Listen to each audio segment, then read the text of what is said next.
మరి మీకేమన్నా అంటే హీరో కింద ఇంట్రడ్యూస్ అవుతున్నారు కదా, అవకాశం ఇచ్చారా, డబ్బులు ఏమైనా ఇచ్చారా మీకు కూడా? నాకు ఇచ్చారు, పెద్ద కంపెనీ కాబట్టి కొంచెం శాలరీ ఇచ్చారు. శాలరీ ఇచ్చారా? నాకేమో 9,000 ఇచ్చారు. 9,000 పర్ మంత్ మూవీకి, మొత్తం మూవీకి 9,000? అవును. అది శాలరీ ఎలా అవుతుంది బ్రో?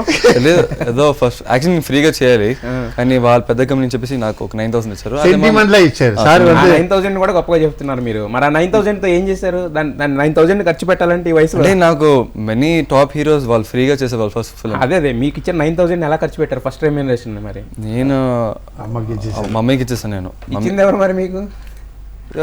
కంపెనీ అదే ఎగ్జిక్యూటివ్ ప్రొడ్యూసర్ కి ఇచ్చేసారు తీసుకెళ్ళి? మళ్ళీ మమ్మీకి ఇచ్చేసాను. మళ్ళీ నేనేం చేసుకుంటా, మమ్మీ నీకు డబ్బులు అడిగితే వద్దని చెప్పాను.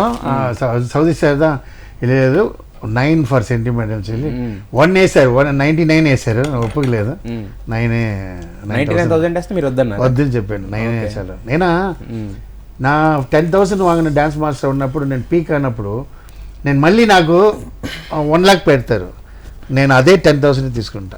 అదిదా ఇప్పుడు అంత రెస్పెక్ట్. సో అప్పుడు అది ఇచ్చిన డబ్బున ఆ రోజు కట్ అయ్యడం, నాకు ఎప్పుడు ఇచ్చిన 10,000 చాలా సార్ తీసుకెళ్తాను. మీకు ఎంత రెమ్యూనరేషన్? నాకా ఫ్రీగా భోజనం పెట్టారు షూటింగ్లో.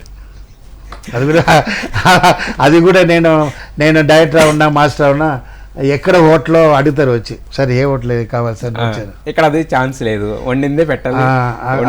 అదే వచ్చింది. ఏதாவது ఎక్స్ట్రా కేటా లేదండి ఈరోజు ఇంతే అడిగిన, అంతే ఇంకేం చేయాలి మన అబ్బాయి కోసం ఇంత త్యాగం చేశారు.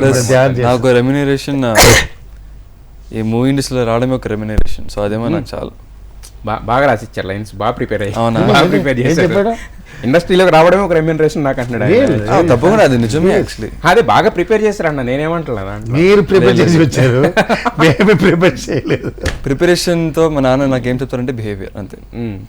ఇప్పుడు ఎలా నాలా ఉండమంటారా, ఉండొద్దు అంటారా? అదేం కాదు, డిసిప్లిన్.